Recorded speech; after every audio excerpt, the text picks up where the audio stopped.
Tim ventilator portable COVID-19 Institut Teknologi Bandung tengah mengejar produksi 1.000 ventilator VNI untuk membantu rumah sakit menangani pasien COVID di seluruh Indonesia. Pendanaan untuk penelitian, pengembangan, dan produksi ventilator dari donasi masyarakat, BUMN, dan swasta. Dari kunjungan media Deputi Inovasi Kemeristek BRIN awal September 2020 ke kantor Yayasan Pembina Masjid Salman sebagai basis penelitian dan pengembangan ventilator COVID-19, terpampang besar pengumuman penelitian dan pengembangan alat bantu kesehatan ini. Tercatat telah terkumpul dana donasi 12,1 miliar rupiah hingga 24 Juli 2020 lalu dan telah didistribusikan 790 ventilator dari 1.000 unit ventilator yang diproduksi. Ventilator didistribusikan ke 277 rumah sakit yang diantaranya ada 26 rumah sakit pendidikan di kampus di 34 provinsi. Setelah menyelesaikan target 1.000 ventilator yang diproduksi dan dibagikan secara sosial, tim ventilator portable COVID-19 ITB berencana untuk memproduksi ventilator VNI secara massal dan produksi dengan skala industri. Hal ini disampaikan Mimpi Anata Kusuma, anggota tim pengembangan ventilator COVID-19 ITB.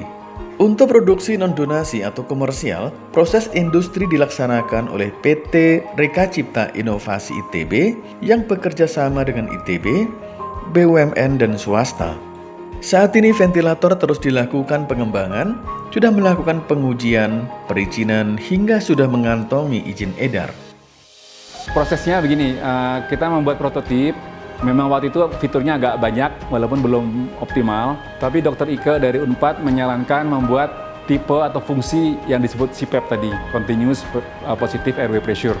Karena itu yang dipandang sangat dibutuhkan pada level kondisi pasien tertentu. Kenapa memilih itu? CPAP ada beberapa poin.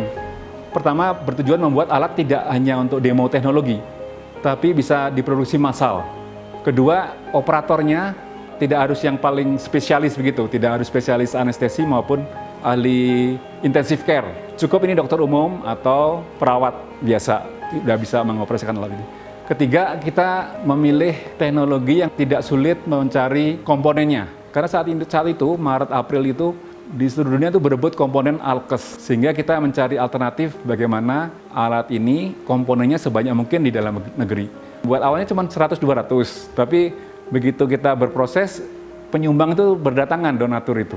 Sehingga terkumpul kira-kira untuk 1.000 unit. Tapi bersama dengan itu kita menyiapkan juga untuk proses produksi dengan standar industri, menuju hilirisasi dan komersialisasi. Begitu. Alhamdulillah sampai sekarang di awal September ini sudah ada kontrak dengan Kemenkes, sekian ratus unit lah untuk diproduksi secara komersial dan dibeli oleh negara pemerintah dalam ini. Jadi untuk produksi industri ini kami bekerjasama dengan beberapa pihak. Ujung tombaknya memang perusahaannya ITB, perusahaan Reka Cipta Inovasi ITB yang menangani hilirisasi inovasi teknologi ITB. Kemudian perusahaan ini bekerjasama dengan BUMN yang punya standar internasional. Kami bekerjasama dengan perusahaan manufaktur OEM internasional yang ada di Cibitung. Tujuannya agar produk ini certified di level dunia lah, bisa masuk pasar Amerika dengan lolos FDA standar maupun masuk pasar Eropa, China, atau Jepang, atau Kanada begitu. Juni 2020, 139 unit ventilator portable bikinan ITB telah dikirim ke rumah sakit di berbagai provinsi. VNI adalah alat bantu pernapasan bagi pasien yang masih dapat bernafas sendiri atau mengalami gejala klinis tahap kedua.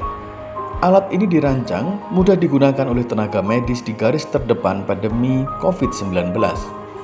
Berdasarkan data yang terdapat di situs vni.org, jumlah ventilator yang telah didistribusikan diantaranya ke Jawa Timur 47 unit, ke Jawa Barat 44 unit, DKI Jakarta 20 unit, dan sebagian lagi ke Jawa Tengah 15 unit, Banten 4 unit, Sumatera Utara 3 unit, Yogyakarta 2 unit, Lampung 2 unit, dan Kalimantan Timur 2 unit.